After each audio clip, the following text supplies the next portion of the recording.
Hi,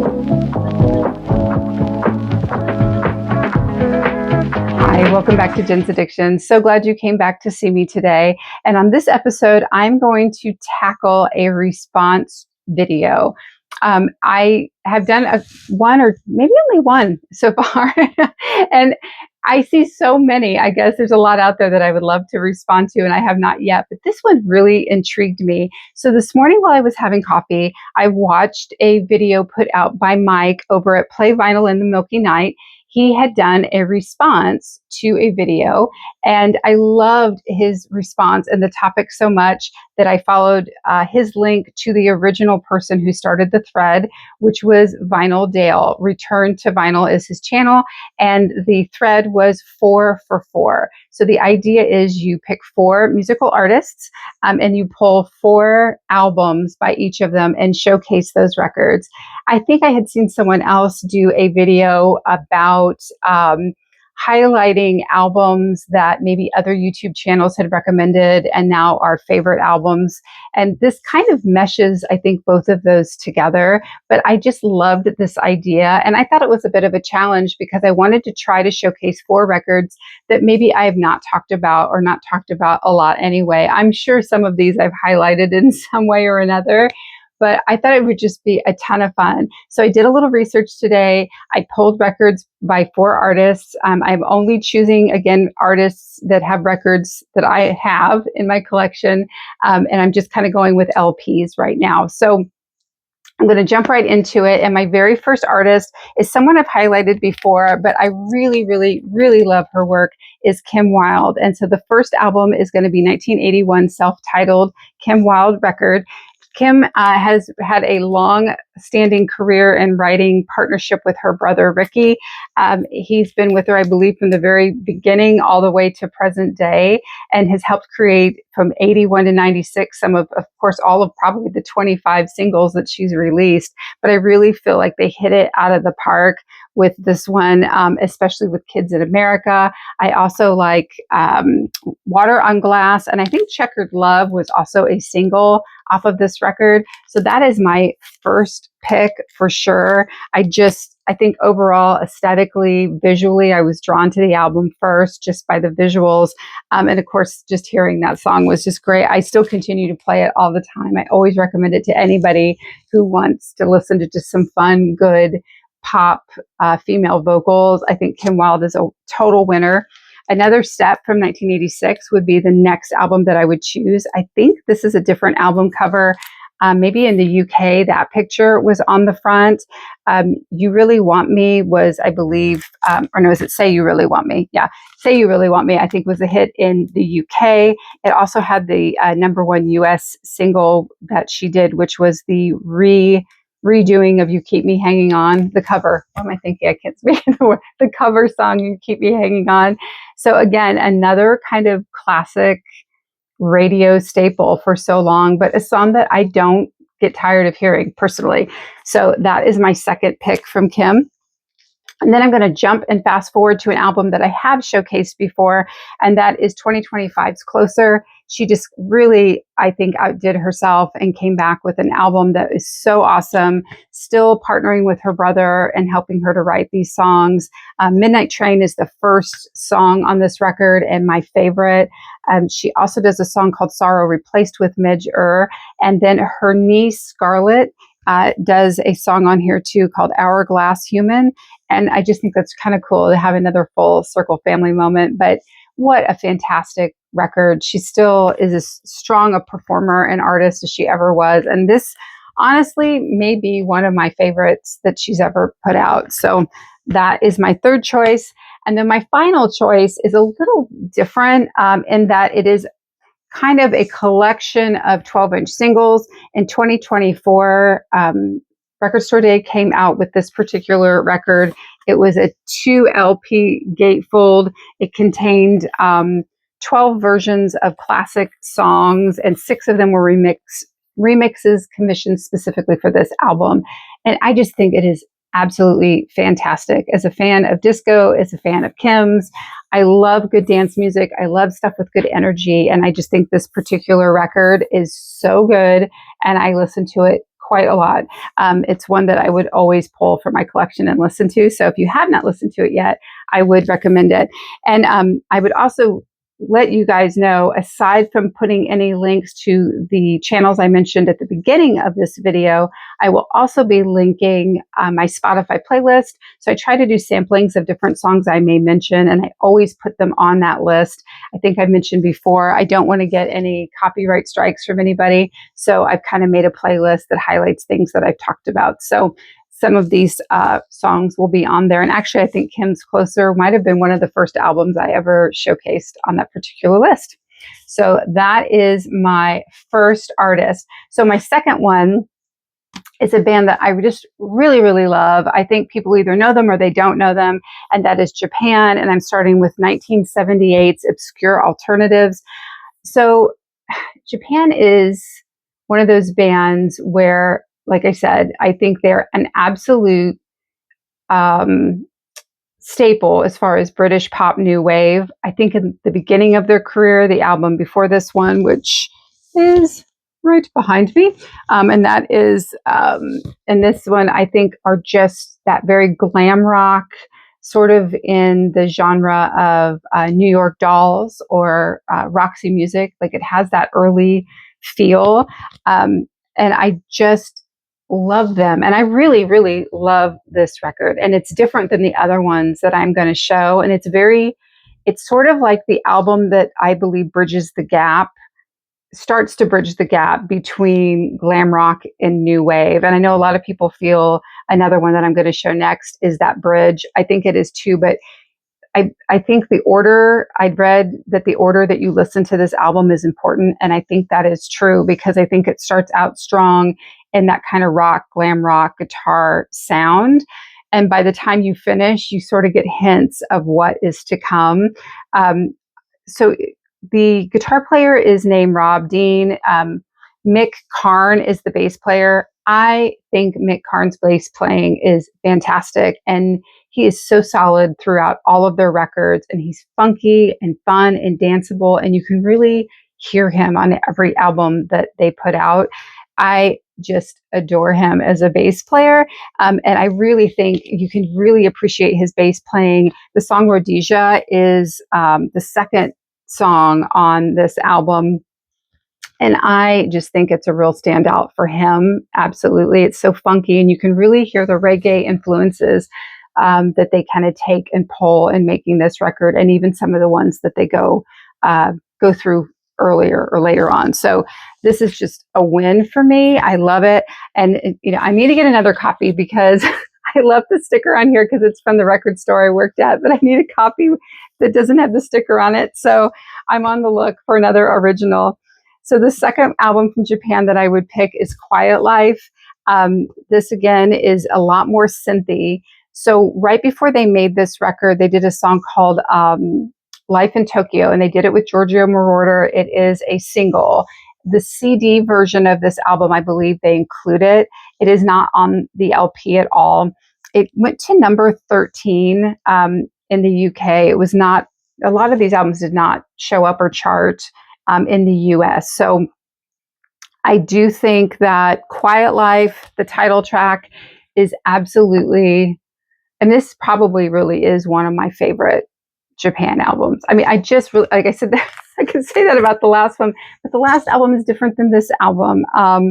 So it's just, it's just so absolutely different. There's a song on here called Halloween that I just really feel it has a Roxy Music quality and feel. So if they were influenced by Roxy Music, which I believe they are, you can definitely hear it on this song.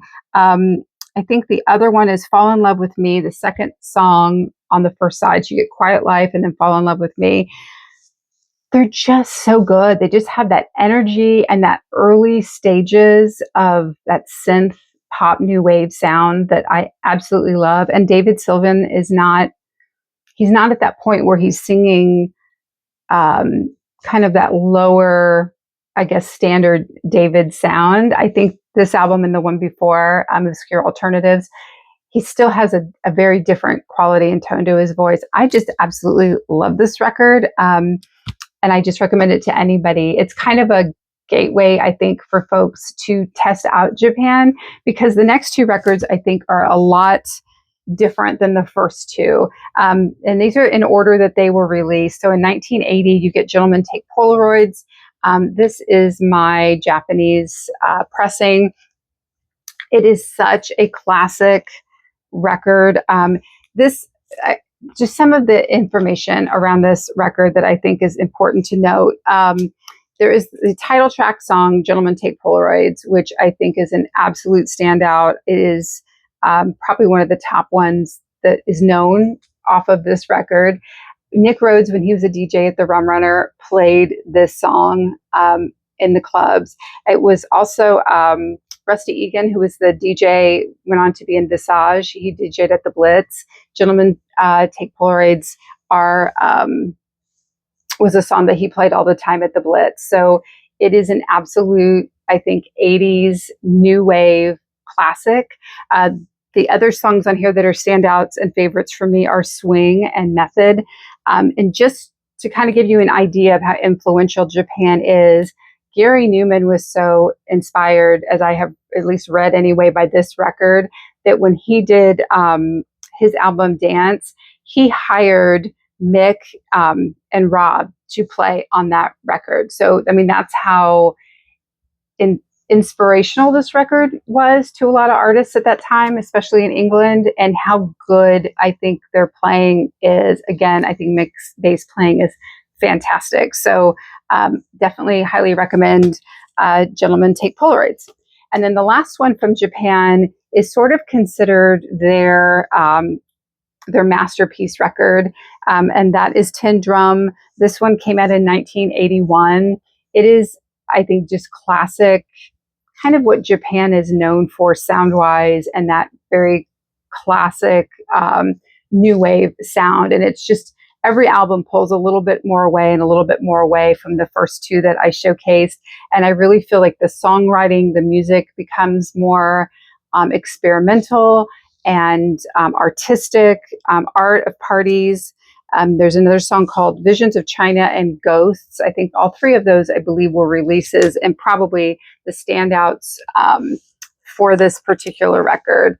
This one, there's the back. Obviously, I've got my Japanese pressing of this one. It is in really good shape.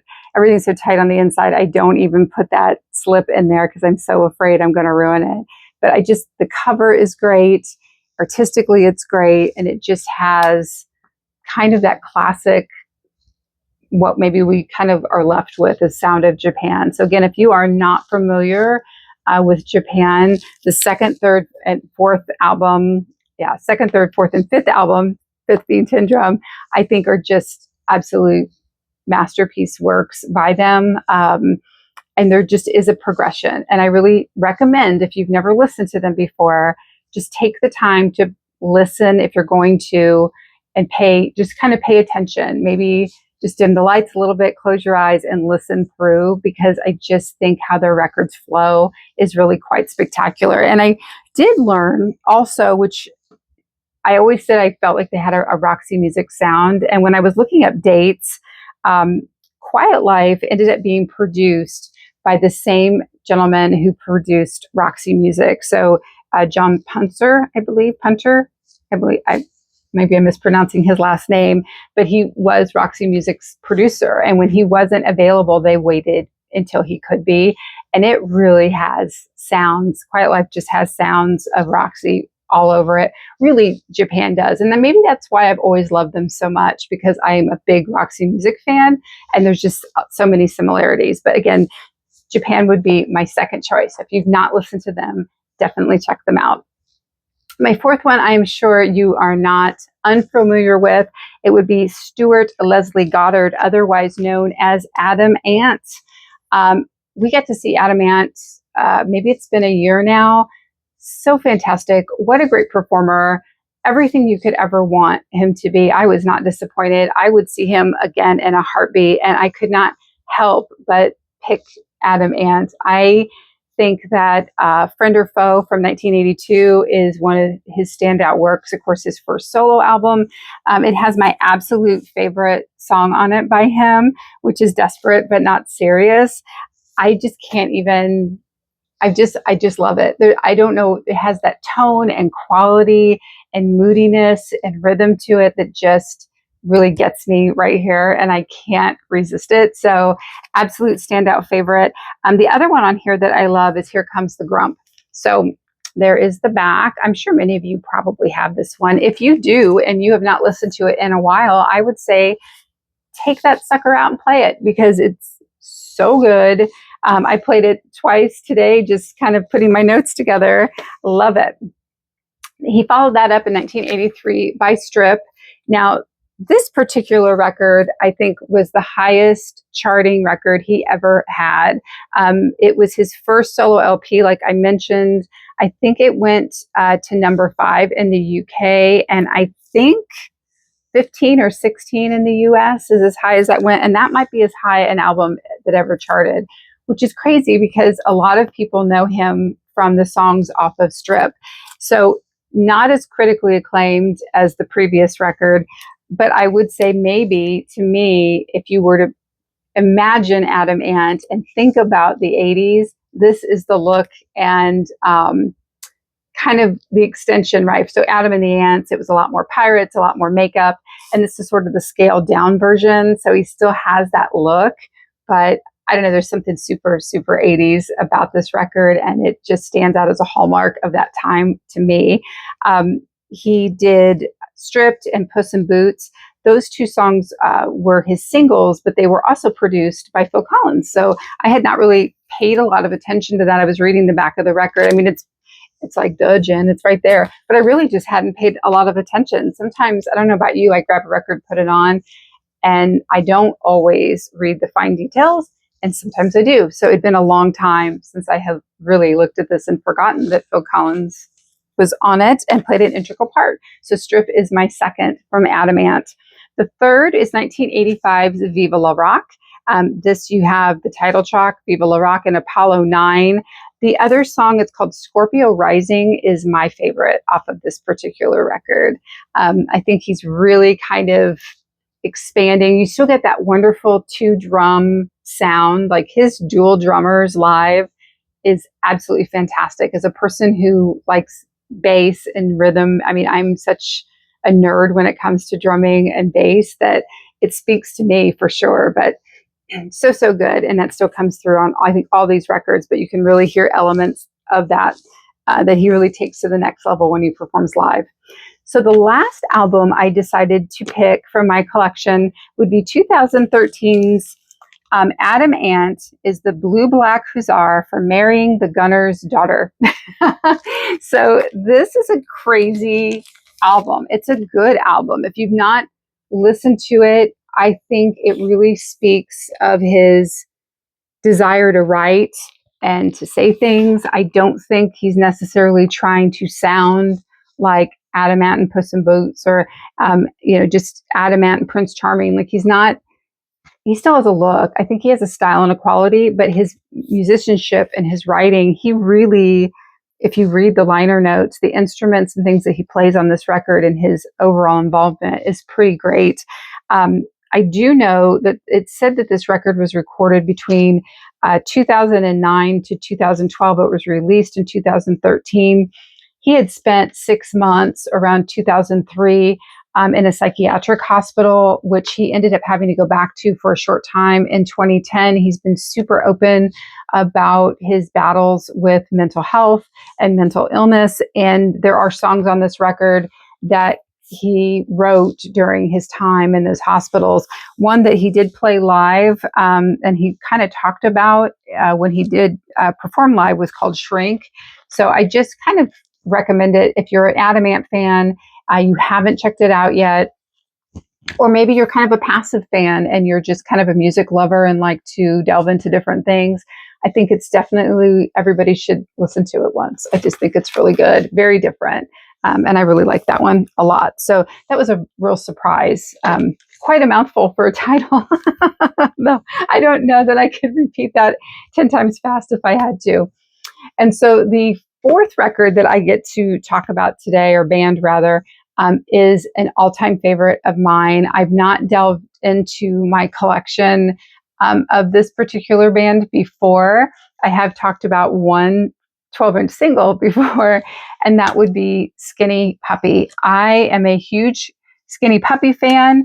I am an industrial music fan.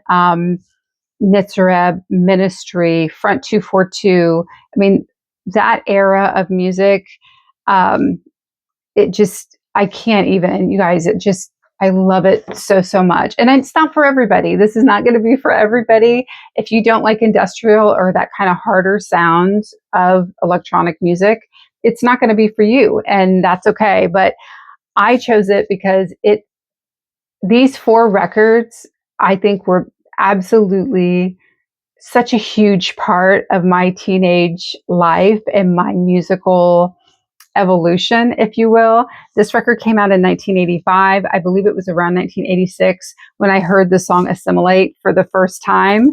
I think I was in a Mercury Tracer going to a punk rock show with a friend, and he played it, and I had never heard it before. And it like shook. I was shook. Like I couldn't get enough of it. And I was just absolutely hooked from that moment on. I was a diehard Skinny Puppy fan. Now, mind you, they didn't have a lot out at that time. This is their first studio album, but they're a Canadian industrial band. They end up evolving much like Ministry does later on into what I kind of would think of as industrial metal. It gets a lot harder, but this early industrial where it's experimental, the imagery is there. It's just, those are the things about industrial that I really, really love.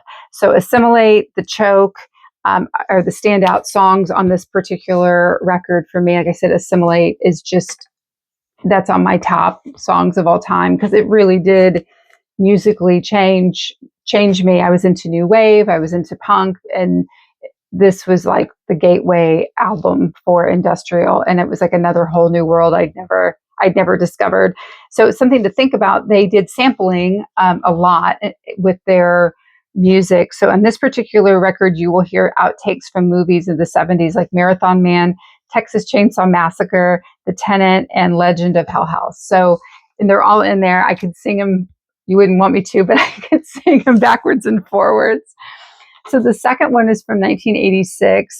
It's called Mind TPI, or Mind the Perpetual Intercourse. This one caught Tipper Gore's attention back in the day, and therefore it had the PMRC ban on it. It was labeled as questionable for kids. So I guess that would have been me, but my parents let me listen to it anyway. So I was quite pleased. Dig It and Stairs and Flowers are the songs that were singles off of this particular record. Antagonism, though, is my favorite. And 200 Years, those should be both on side 2.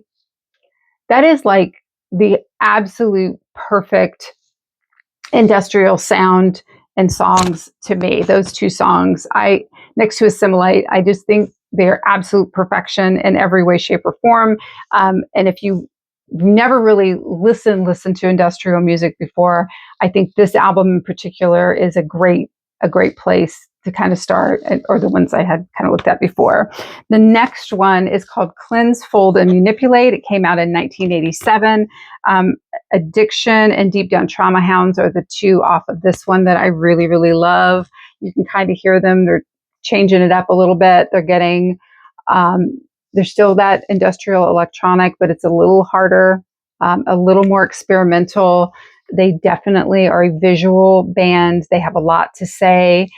It's hard first listen sometimes to catch all those nuances. So you really have to be thoughtful sometimes. And then there's other times I just want to crank it loud and just listen to the beat. It's just, I find it addictive, no pun intended, in any way, shape, or form, for sure. And this last one is 1988's Viva Sex 6. This is sort of known as their Hallmark album in many, many ways, despite the fact that they tackled some really serious political subjects that don't always sit well with everybody. The environmentalism, chemical warfare, animal rights, like they were kind of all over the place with this record. And Harsh Stone White is a song on, I think it's side 1, that I really loved. And of course, I've mentioned Tester before. Just fantastic. And it's another one of those too where there are just so many nuanced and subtle sounds, and they mix and sample and do so many things that you can't really be, I mean, you can be a passive listener, but I do think it serves you a lot better to take the time to listen. Like I said, it may not be your cup of tea, and you may not be into industrial, and that's cool, but if you ever want to try it out, I mean, I think like the granddaddies of industrial, Skinny Puppy is absolutely godfathers of industrial. I don't think we'd have the influences that we have today.